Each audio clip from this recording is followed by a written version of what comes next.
a gente não fica. Já imaginou que bom seria ter a certeza que seus filhos não vão se estapear por causa da herança quando você não estiver mais aqui? Pois é, a maioria das pessoas acha que se fizer, por exemplo, um testamento, tudo vai ficar acertado e resolvido. Só que não, tá? Então fica comigo até o final dessa live, porque hoje, no nosso almoço jurídico, eu vou te falar tudo sobre como planejar o seu patrimônio para que seus filhos não tenham que passar pelo penoso processo de inventário e até serem rebaixados de classe social. Tudo isso você vai ver em 30 segundos.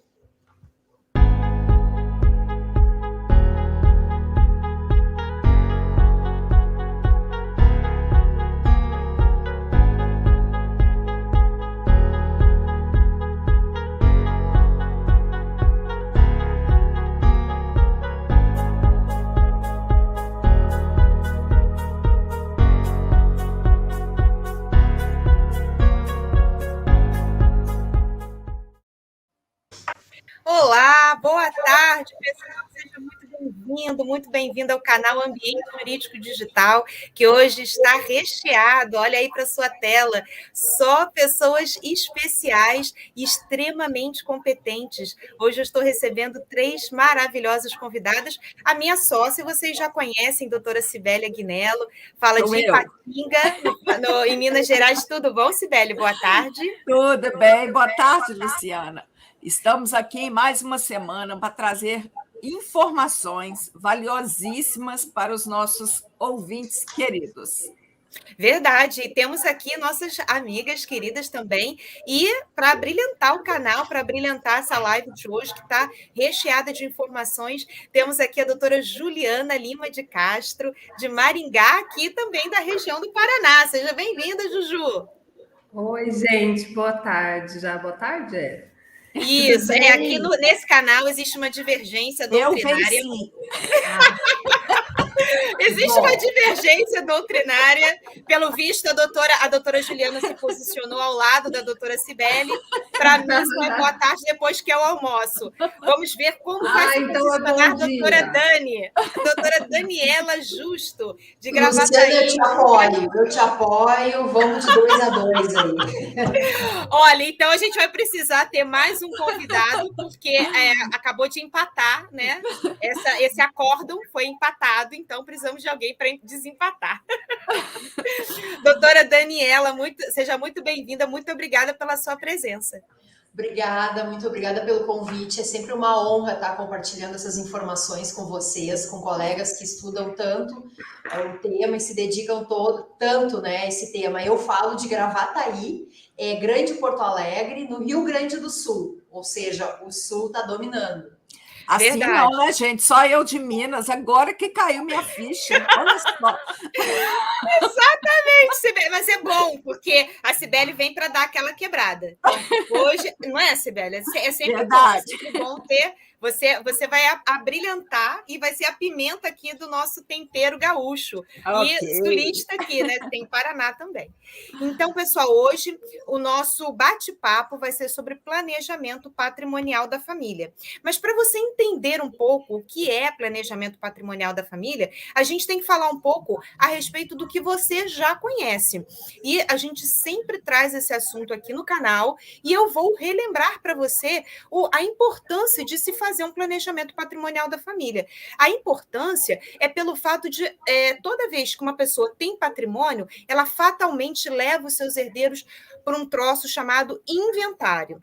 Você já deve ter ouvido falar. As pessoas acham que inventário, até porque em 2007 o inventário ele passou a ter a possibilidade de ser feito extrajudicialmente, então as pessoas acham que inventário é algo baratinho e super simples de fazer por conta de ser extrajudicial. Sim, o inventário extrajudicial facilitou muito, não só a vida das pessoas, como a vida dos próprios advogados.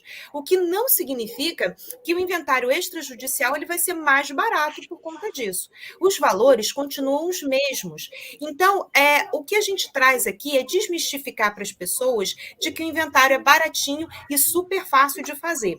Não é bem assim, não. O inventário ele pode levar de 20% a 40% do patrimônio de uma família.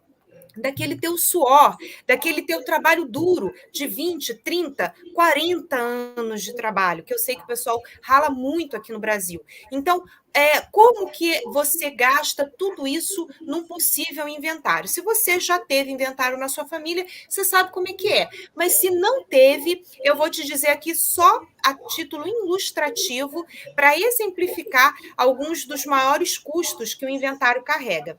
Então, o inventário tem cartório de notas, você tem que ter uma escritura pública desse inventário, você também vai ter que emitir certidões, vai ter que pagar um imposto bem salgado, bem alto, que dói bastante no bolso dos brasileiros, que se chama ITCMD.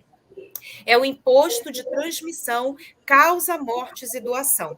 Então, esse imposto ele é pago para o governo estadual toda vez que há transmissão de riqueza. Então, por ocasião da morte, uma pessoa falecida transmite riqueza, patrimônio, enfim, para seus herdeiros. E se você quiser doar, ou seja, um ato de liberalidade, você também está transmitindo riqueza. Portanto, vai incidir ITCMD também na doação. Daí tem que registrar tudo isso lá no Registro Geral de Imóveis, ou seja, tem um outro registro, uma outra certidão envolvida. E por fim, e não menos importante, pagar os honorários advocatícios do profissional que vai te assessorar nisso, porque mesmo o inventário sendo feito no cartório, precisa de um advogado para isso. Mas calma, gente. Eu sei que é muita coisa para pagar, mas não se desespere. Fica com a gente, comigo e com as minhas convidadas até o final dessa live, porque hoje a gente vai te contar o segredo para você escapar do inventário, para você não passar por isso e ainda proteger os seus filhos das brigas que acontecem em inventário e podem até tirar o inventário de um processo extrajudicial mais rápido e mais barato e carregar esse inventário lá para o judiciário e passar 10, 15, 20 anos de inventário. Não é isso, Cibele? Isso mesmo. A minha parceira aí, Luciana, disse para vocês de uma forma genérica. Todos os gastos que estão incluídos aí nesse processo de inventário. E aí, para ficar mais claro, para ficar mais palpável a ideia, eu vou trazer para vocês um exemplo. O meu exemplo vai ser mais simples para dar para entender, para ficar mais fácil. Vamos supor que uma família tem um único imóvel. Ele foi adquirido há 20, 30 anos atrás, aí no valor de R$300 mil. Vou usar números redondos para ficar bem fácil da gente conseguir entender. Foi adquirido há 20, 30 anos atrás por R$300 mil. Só que com um boom imobiliário, esse imóvel hoje ele vale R$1 milhão. Então, vamos guardar bem os números. R$300 mil foi o valor de aquisição e R$1 milhão é o valor de mercado hoje. Esse valor que eu estou dizendo aqui de aquisição, onde que ele aparece, gente? Ele aparece lá na declaração de imposto de renda da pessoa física. É o valor constante lá do imóvel. Agora, esse bem, ele vai ser tomado aqui, para exemplo, uma coisa mais fácil, uma coisa que vocês vão conseguir ter noção de valores. Então, vamos lá. Quais são os custos, trazendo as informações que a doutora Luciana trouxe? Emissão de escrituras no cartório. Bem, isso aí vai levar aí de 1% a 0,5% do valor do bem. Trazendo no valor de R$1 milhão, o custo vai ficar entre R$10 mil e R$5 mil. Além disso, além dessa certidão lá da emissão do cartório do inventário extrajudicial, não trouxe essa ideia. Nós vamos apresentar aqui o inventário mais simples, é o extrajudicial e é o mais rápido. Além desses valores de 0,5% a 1%, seu filho vai precisar tirar certidões no cartório de registro civil, se ele for casado e tal. Vamos colocar um custo de R$ 2.000. Depois de terminado o inventário, como foi dito, vai ter que voltar novamente no cartório de registro de imóveis, mais um custo de 0,5% a 1% do valor do bem. Então, entra aí R$ 5.000 ou R$ 10.000. E vamos na história do imposto, que é o imposto da morte, imposto sobre herança, o famoso ITCMD. Ele varia de 2% a 8% hoje, é a alíquota vigente hoje no país inteiro. Só que, por ser um imposto estadual, cada estado adotou a sua alíquota. Como eu disse, eu estou falando de Minas, elas todas são do Sul, então eu vou trazer o meu exemplo aqui para Minas. Em Minas, essa alíquota é fixa, de 5%. Vamos considerar 5% em cima de R$ 1 milhão, que é o valor de mercado, R$ 50.000 de imposto que seu filho vai ter que arcar. E, por fim, tem a despesa do advogado. Vou continuar aqui em Minas Gerais, a tabelinha da OAB de Minas, ela reza que os honorários é de 6% do valor dos bens, do quinhão dos herdeiros, se não houver litígio, porque tendo litígio, esse valor passa para 10%. Nosso caso aqui é extrajudicial, não tem litígio, então, em Minas Gerais, esses honorários é R$ 60.000, 6% em cima de R$ 1 milhão. Moral da história, gente, este inventário ele vai custar para o seu filho mais de R$ 120.000. Olha, gente, não é nada fácil pensar que uma família que adquiriu um imóvel de 300 mil há mais de 20 anos atrás e pagou isso ao longo dos anos, ela tem ali disponível hoje para pagar o inventário este valor. Não é mesmo, colegas? Fala aí, Daniela, o que você ainda acha dessa situação, da família ter de fazer esse inventário? Sibeli, eu acho que no exemplo que a gente está dando aqui, nesse momento, nós estamos sendo muito, mas muito gentis nos valores. Porque, veja bem, nós não estamos citando as custas do judiciário, nós não estamos citando aí um possível e eventual litígio que, na via de regra, acontece. Aqui no Rio Grande do Sul, a alíquota progressiva chega a 6% de TCMD. Aqui, a OAB coloca no Código de Ética de 8% sem litígio a 11% com litígio. Vocês imaginam esses valores aplicados a um patrimônio que, vamos lá, 2, 3 imóveis. Então, o nosso exemplo que a gente está trazendo hoje aqui, ele está sendo muito gentil e, por certo, por óbvio, ele ainda, os valores são muito ínfimos ao que a gente enfrenta na realidade. E é nesse momento que a gente quer dizer e explicar o porquê que os filhos, que os herdeiros, eles são rebaixados de classe social. E eu não estou dizendo que isso é um horror, ser rebaixado de classe social, é claro que não. Esse exemplo que a doutora Sibeli e a doutora Luciana comentaram, esse valor de 100 mil não é a realidade do que a gente enfrenta. Qual família, qual filho, qual herdeiro tem condições de uma hora para outra, sem qualquer planejamento, pagar um imposto de 100 mil, por exemplo? Não, pelo menos a realidade que eu vivo e que eu enfrento com meus clientes não é essa, eles não têm condições, eles são obrigados sim a vender o imóvel, aquele talvez único imóvel da herança, para pagar esse inventário. E quem compra esse imóvel, a gente cansa de falar e a gente alerta isso para o cliente no momento que ele nos traz esse problema, porque a gente vive isso também, a gente também, digamos, é pago para junto encontrar uma solução, só que não tem outra solução. Não existe outra solução, porque aquele que compra um imóvel como esse, ele sabe muito bem que precisa, que quem quer estar vendendo precisa se desfazer, precisa o quanto antes ter esses valores para quitar os impostos que não são negociados, precisa pagar os cartórios, que tu não vai lá no cartório tirar uma certidão e pede para pagar em 30 dias no cartão, não existe. Então, a família, o filho, tem necessariamente que vender esse imóvel. E no mercado se cogita aí um valor de perda desse patrimônio de 20%. É um valor muito alto.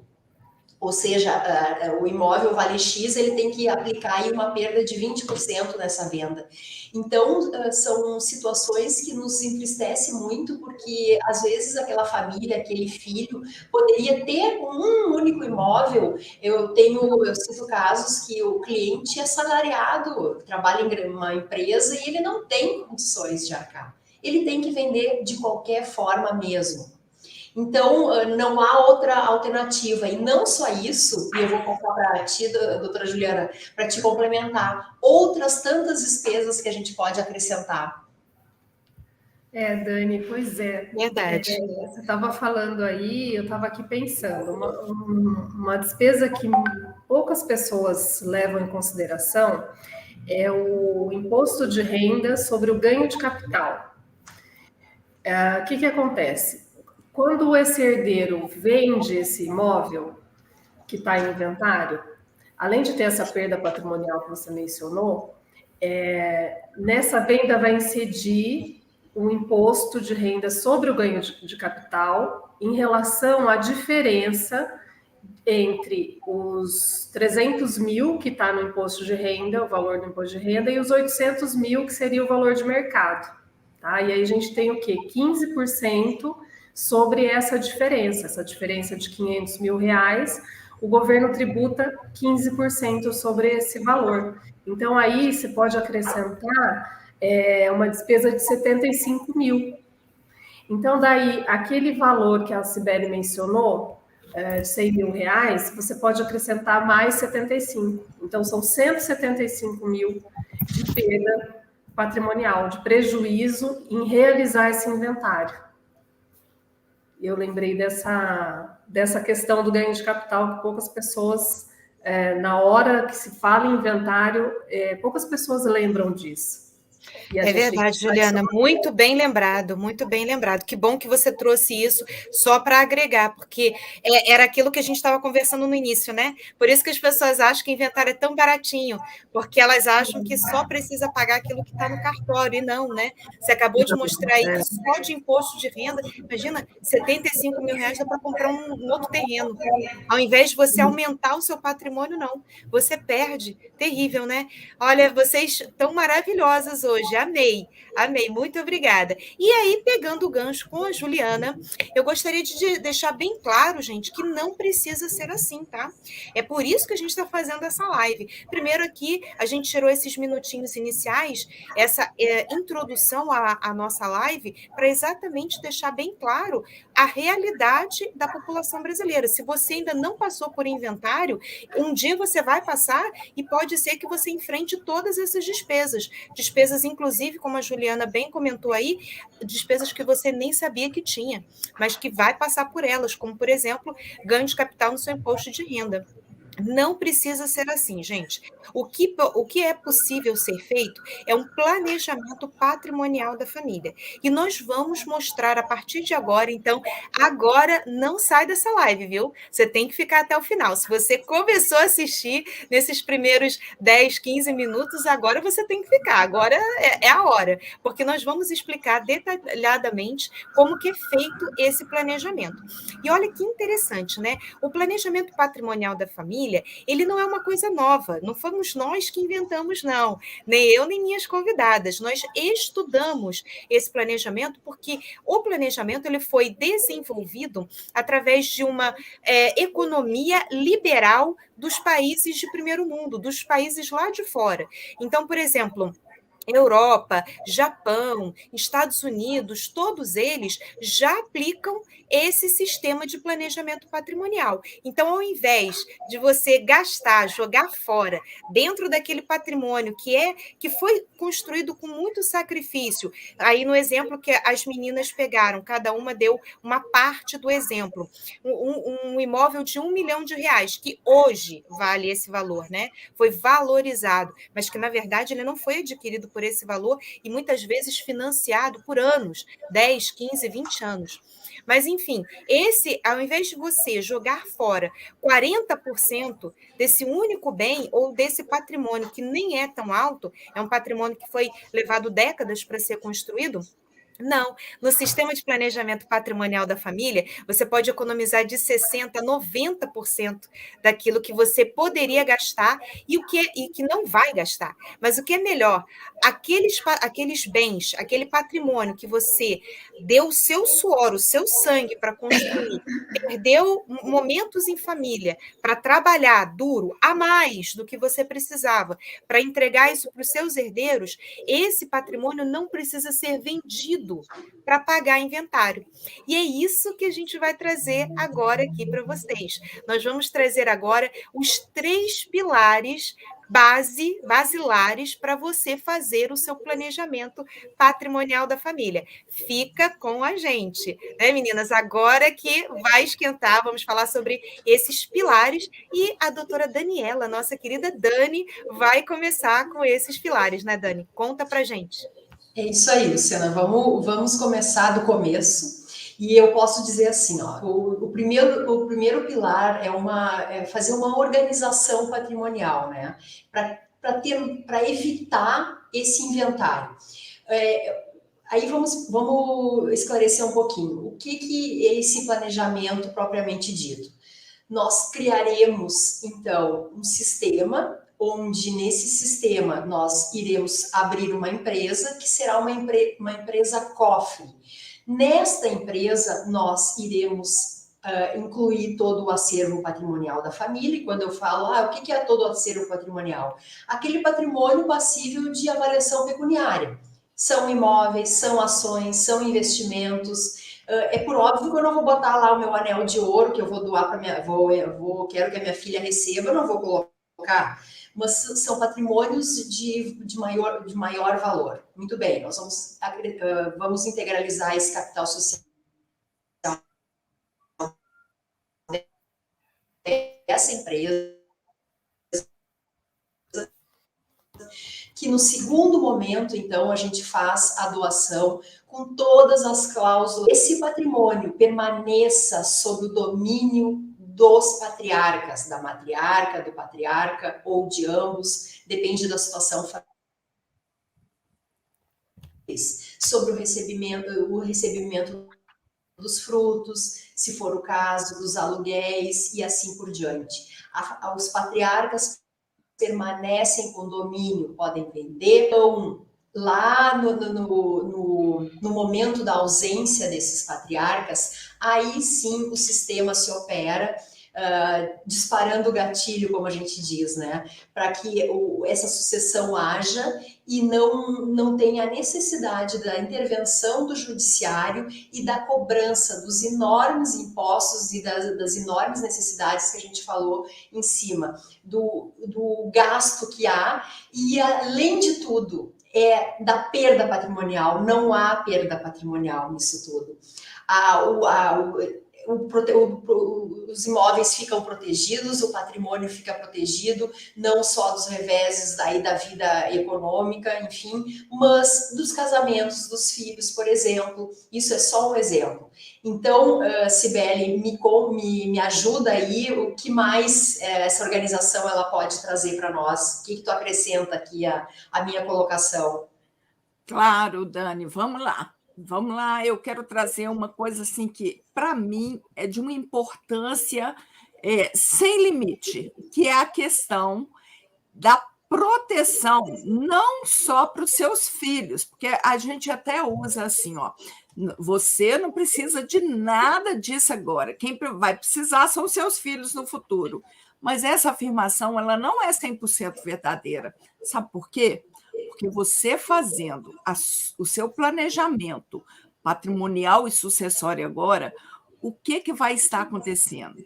Você vai estar protegendo os seus bens já a partir do momento que você fizer esse planejamento. Não vai ser lá no futuro. Então, não é só seu filho que vai beneficiar. Você também será beneficiado. Vou dar um exemplo. Eu sou cheia de exemplos, né? Já viram que eu gosto de dar exemplo. Fica mais fácil, clareia mais. Ninguém está livre de sofrer um revés financeiro, não é mesmo? Vamos trazer aqui nessa nossa economia tão insegura e cheia de incertezas aqui no Brasil. E também vamos citar o que a gente está passando ainda, porque não acabou 100%. Nós tivemos agora, vivenciamos esse triste evento aí da pandemia do Covid-19. Levou muitos bares, restaurantes, lojas famosas, muitos foram à falência. Então, tem a questão dos empregados, tem a questão da responsabilidade toda que esses empresários irão responder, mas não temos que pensar só na economia de fora, não, vamos pensar dentro de casa. Você já parou para pensar que você, tendo um empregado doméstico dentro de casa, ele pode sofrer ali um tombo, vir a falecer e a família vir em cima de você com toda certeza, você ter de responder por isso? Outro exemplo. Gente, só estou trazendo coisa triste, né? Mas eu tenho que trazer, porque é a função do advogado, a função da gente é prevenir, é mostrar o que pode acontecer. Você pegou seu carro de manhã, você acha que quem atropela alguém e mata na rua sai de casa já pensando assim, hoje eu vou sair, vou atropelar alguém e vou matar? Não é assim não, gente. As coisas acontecem. Então, é outra responsabilidade que a gente tem que pensar muito nela. Isso tem que pesar muito, porque as situações acontecem, você não sabe quem vai acontecer, o que vai acontecer com cada um. Então, é muito importante a gente parar para pensar que o seu patrimônio já vai estar protegido dessas intempéries, desses reveses que podem vir acontecer na vida cotidiana de qualquer um. Ninguém está livre de responder por alguma fatalidade, algum evento que jamais esperava. É exatamente a função do advogado, mostrar aqui prevenções, mostrar o que pode acontecer. Vamos supor, no caso assim, de você sofrer uma execução por qualquer desses motivos, responder ali uma ação de responsabilidade civis. Vamos trazer aqui os profissionais, médico, dentista, advogado, arquiteto, engenheiro, qualquer profissional não está livre, não está 100% livre de qualquer risco. Fez alguma coisa que no seu trabalho que não saiu do jeito que deveria, vai responder também vai ter alguma ação, vai ter alguma responsabilidade para responder. E a função do planejamento patrimonial e sucessório da família é exatamente proteger o patrimônio.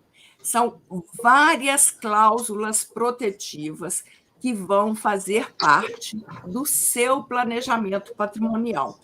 E você vai ficar livre de que ocorra a responsabilidade do imóvel que estiver ali no nome da pessoa física. Porque, como dito aí pela doutora Daniela, o sistema de planejamento, o que ele busca? Tirar o imóvel da pessoa física e colocar dentro da pessoa jurídica. Mas, se fosse simples assim, qualquer um já fazia e não seria um planejamento. Isso é simplesmente tentar burlar o sistema. E não é essa a ideia do nosso planejamento patrimonial.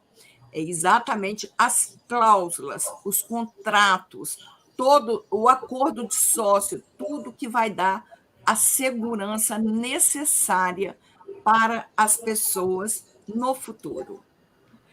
Fala aí, Juliana, qual o outro pilar que baseia aqui o sistema que a gente está demonstrando para os nossos ouvintes? Sibeli, eu estava ouvindo você falar agora sobre as cláusulas. são inseridas dentro desse planejamento, desse sistema de planejamento que nós utilizamos. E aí eu acho importante levantar aqui uma questão. É importante a gente transmitir para as pessoas as outras formas, as outras soluções que são colocadas como solucionadoras, vamos dizer assim, do problema do inventário, mas que no fundo não solucionam muito, não resolvem muito. Eu vou dar um exemplo aqui, por causa dessas cláusulas protetivas que você disse, eu me lembrei. No caso, por exemplo, de doação do bem em vida com reserva de usufruto. Então, as pessoas dizem, não precisa se preocupar, eu vou doar os bens para os meus filhos e vou reservar o usufruto vitalício para mim. Dessa forma, quando eu morrer, já está tudo certo, o bem já é deles. Esse instituto é muito usado e tem essa função mesmo, né? Só que o que ocorre? A pessoa só pensa depois, né? Quando ela morrer. E nessa doação, a gente não consegue fazer, muitas vezes, essas cláusulas protetivas serem eficientes, né? Então, o que acontece? Você doou seu bem, você tinha lá um terreno grande, adquirido há muito tempo, tá lá.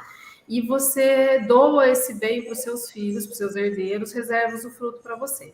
No usufruto, você pode usar a coisa, né? Você pode receber aluguel, você pode usar, mas você não tem mais a propriedade do bem. A propriedade agora é do seu filho, do seu herdeiro. Esse filho pode estar casado, por exemplo, em comunhão parcial de bens, e pode ter um casamento bom, pode ter um casamento não tão bom. O que acontece? Vamos supor que você receba aí uma proposta muito boa para vender esse terreno para uma incorporadora. Ela quer construir um prédio, você vai ganhar vários apartamentos ali, seu patrimônio vai ser acrescido em muitos mil reais, aí, vamos dizer, né?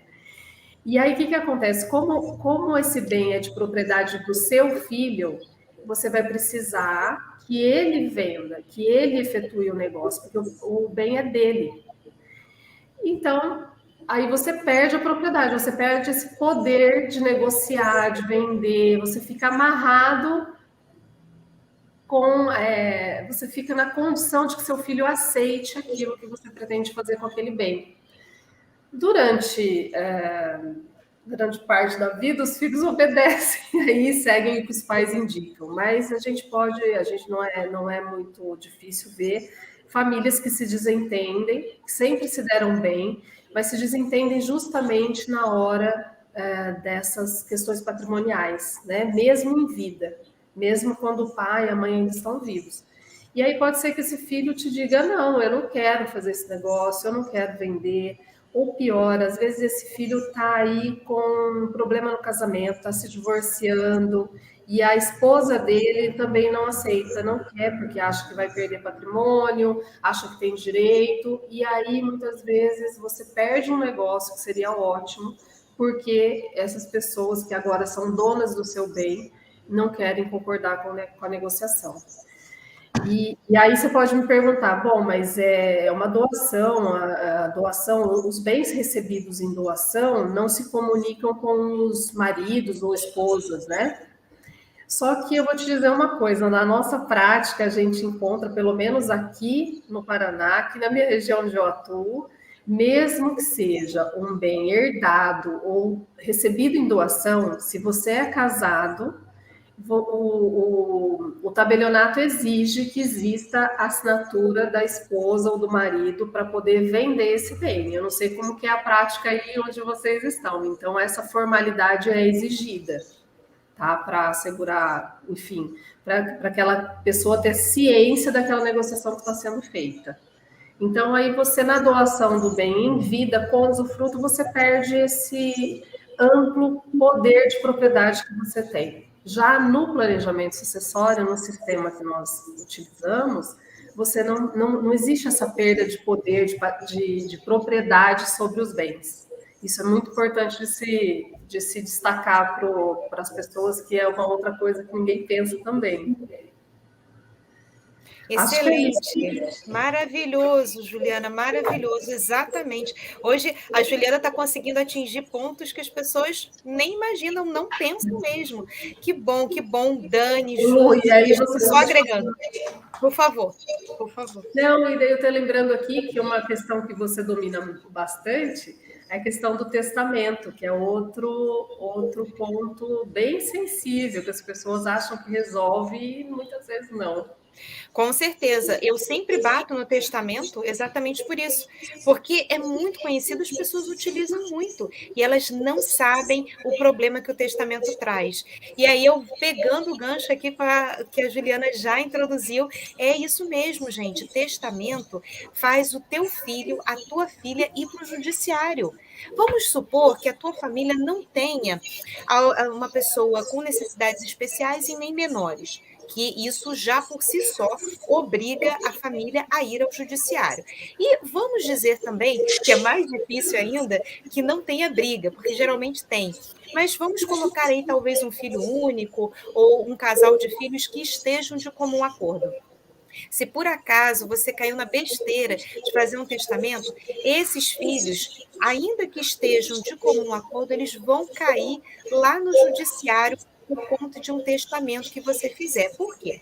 O testamento, ele até pode ser levado a registro no cartório, mas antes de passar para o cartório, impreterivelmente, ele precisa do RAC, né, que é o registro de abertura e cumprimento de testamento.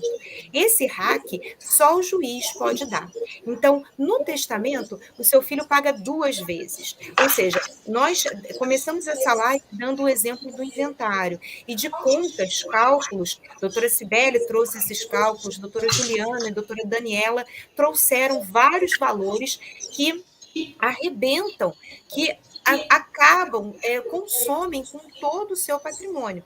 Então, além de tudo aquilo que a gente acabou de falar, que seria um inventário, todas elas bateram muito nisso, um inventário super simples, que não gastou nada, já passaria de R$ 120 mil. A doutora Cibele citou lá os valores para vocês terem uma ideia.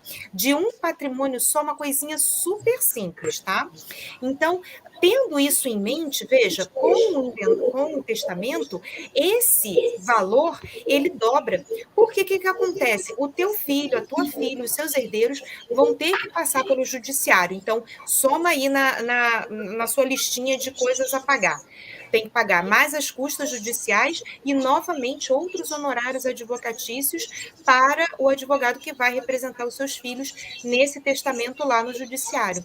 Então, por isso as meninas sabem que eu bato muito no testamento, porque o testamento ele é uma última disposição de vontade, mas não significa que na hora que você esteja fazendo o testamento, ali você conseguiu expressar toda a sua vontade. Agora, no planejamento patrimonial da família, você ali sim tem um acordo de sócios, em que você pode alterar, sempre que necessário, você pode adequar a modificações na família, como, por exemplo, vai que vem um filho temporão, né? Você já está com todos os filhos criados, de repente aparece um filho, o último filho, a raspa do tacho. Então, ali você pode reorganizar a divisão do patrimônio de forma muito mais simples, muito mais célere e, principalmente, planejamento patrimonial da família, utilizando uma pessoa jurídica, utilizando um sistema de pessoa jurídica, ele não passa pelo judiciário. Então, que maravilha, né, meninas? Não ter que passar pelo judiciário, né? Não é verdade, Dani? Sem dúvida. Todos, não vamos esquecer também que ainda nós temos como um método, né, um meio de sucessão, é o seguro de vida.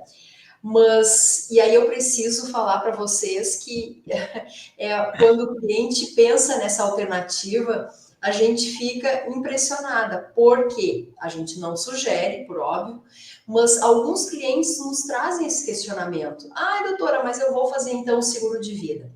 Aí pensa bem, a gente faz um seguro de vida para todo mês fazer aquele pagamento mensal, e não são pagamentos pequenos, né? Pensem que para lá, chegar lá no final, ter um montante, não, mensalmente não se paga pouquinho. Vai lá então, paga anos e anos e anos aquele seguro de vida. Quando a pessoa falta, né, o beneficiário, ele então vai receber esse valor reunido aí há muitos anos.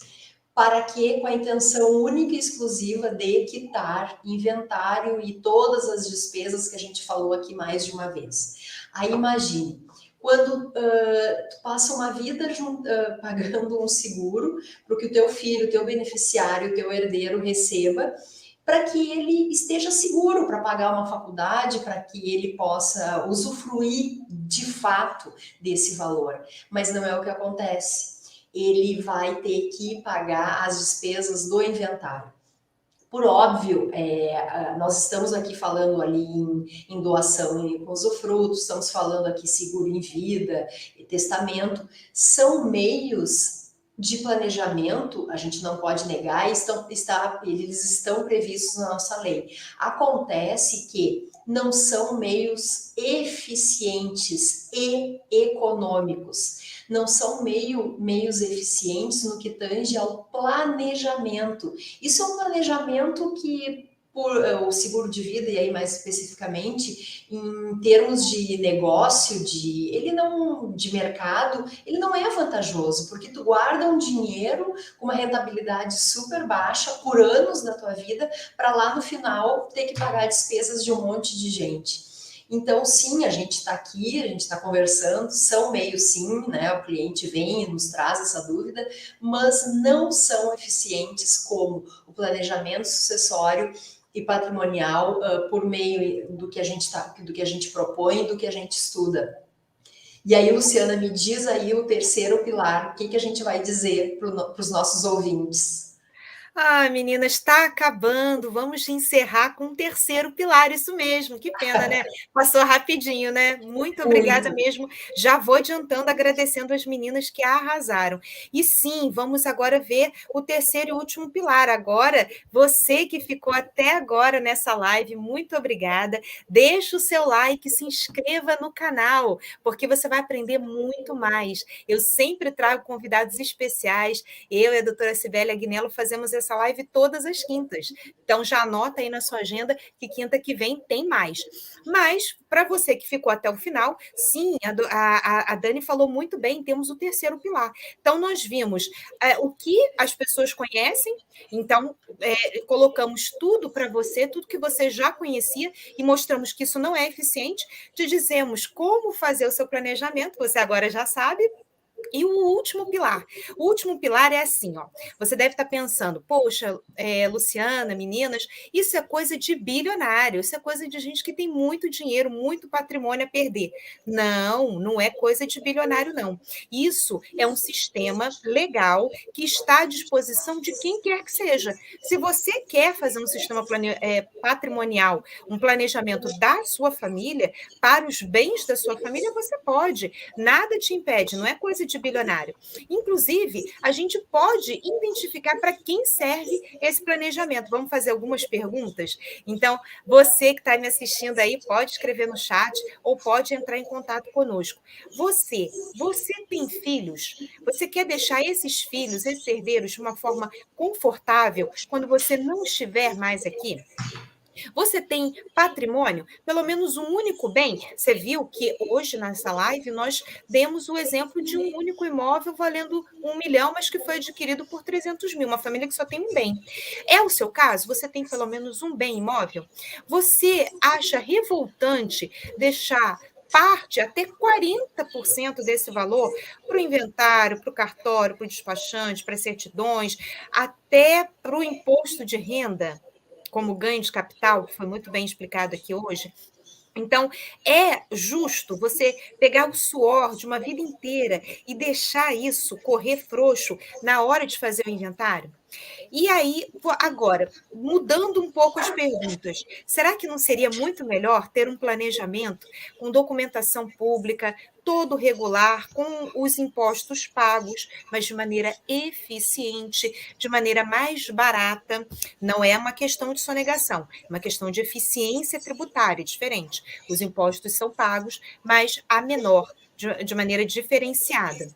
Não seria bom você ver os seus herdeiros se organizando enquanto ainda você está presente, sem brigas, sem atrapalhos, sem burocracia, sem ter que cair no judiciário, sem ter que ficar preso com documentação lá parado no cartório, porque não achou, não era, está irregular.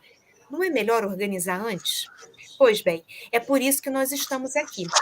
Nós todas aqui temos nossos canais de conversa, de bate-papo com os nossos clientes e nos colocamos à disposição para atender, conversar, orientar, sempre lembrando, pessoal, que aqui não é um canal de faça você mesmo, tá? Não é um canal de faça você mesmo. Tem muitos canais no YouTube façam você mesmo, que é ótimos, eu gosto demais, mas como aqui o direito ele tem uma responsabilidade civil envolvida, então é bom você sempre ter orientação de um profissional qualificado e especializado na área, como as minhas queridas colegas que hoje estão aqui abrilhantando essa live, elas têm isso. Então, você pode contar com a gente, não só para te orientar, para tirar suas dúvidas, como também para fazer o seu planejamento, caso necessário. E digam aí, meninas, quais são os canais de vocês? YouTube, Instagram, Facebook? Quem quer começar primeiro, podem falar à vontade, está liberado o som. Posso falar uma coisa? Acabei de receber aqui uma... Pode falar tudo. Estava olhando o chat aqui, acabei de receber uma mensagem de um amigo, cliente, me dando uma bronca. Juliana, você não colocou o link da reunião. Tá certo. Qual o nome do cliente? Qual o nome dele? Edu. Eduardo, muito obrigada por ter lembrado a Juliana que ela tinha mesmo que ter te mandado o link. Desculpa. Mas pode ver no replay. Eu até coloquei no Insta um stories agora há pouco, dizendo que ia ter esse encontro, e não coloquei o link. Então, todo mundo, que bom, vai ter, né? Mas e aí, como é que a gente faz isso, gente? Não se preocupe, a live vai ficar gravada, veja no replay, pode mandar mensagem. Juliana, já que você puxou aí a bola, faça o gol. Qual é o seu canal do YouTube e o seu canal do Instagram? Pode falar aqui para a galera. Tá bom. É bem fácil, gente. É o meu nome e sobrenome, para não ter dificuldade. Juliana Lima de Castro.adv. Esse é o Instagram, é YouTube, tudo a mesma coisa. Eu tinha que pedir desculpas publicamente para Edu. Perdão, Edu. No próximo eu mando com antecedência. Quero agradecer também aqui a presença do Pedro Lucas. Ele colocou aqui, show de bola. Olha que legal, ó, show de bola a live de vocês, parabéns. A Renata também, a Marta colocou aqui valor, #valor. Muito obrigada, pessoal. Também o pessoal que está agradecendo aí, muito obrigada. Agora a Dani. Dani, diz para a gente quais são os seus canais para a gente ir te seguir também. Mais fácil ainda, é o meu nome, Daniela Justo. O Noitzlin não é muito fácil, mas quando puxar lá Daniela Justo, já vem tudo. Gente, imagina, uma advogada com sobrenome Justo. Eu contratava. Bom, sempre. Mas é o meu nome em todos os canais. Então, bota lá, Daniela Justo, começa a já puxa o Noitzlin. Não precisa ter alemão para me achar. Então, se você, independente de ser alemão, se você está no Rio Grande do Sul, procure a doutora Daniela Justo aqui no Paraná. Você em Maringá e em qualquer região do Paraná, fique à vontade de procurar a doutora Juliana Lima de Castro. Sibeli, Sibeli? Eu sou um pouquinho mais gulosa. Eu gosto de Minas inteiro. O meu é sibeliagnello.adv. Eu só queria falar, eu acho que eu não vou gastar nem 2 minutos, mas eu acho muito importante a gente esclarecer para todo mundo como é feito essa contratação do planejamento patrimonial.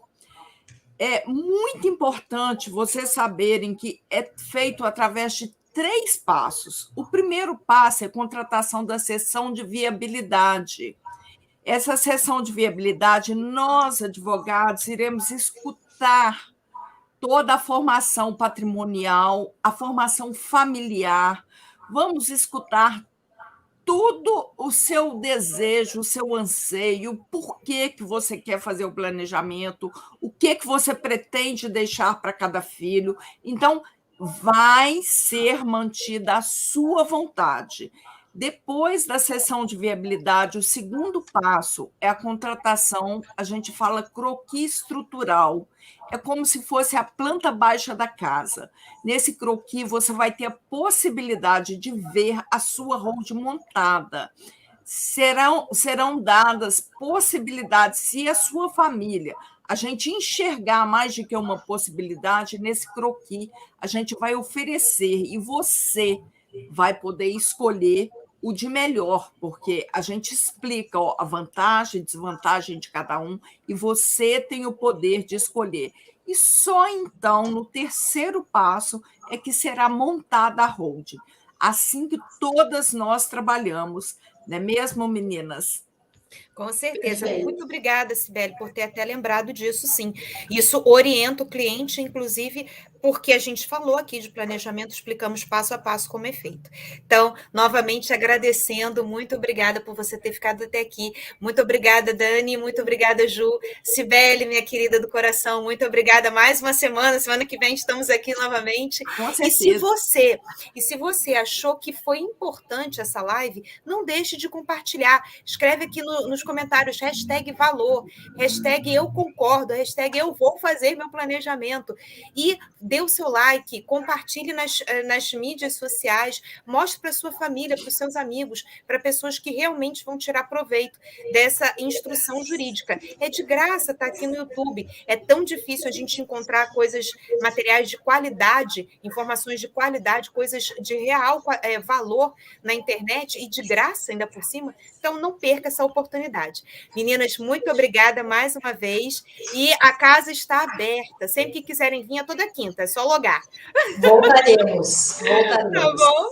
Obrigada. Beijo grande. Beijo pra Fiquem vocês. com Deus. Tchau, tchau. Tchau, pessoal. Até a próxima. Até a próxima.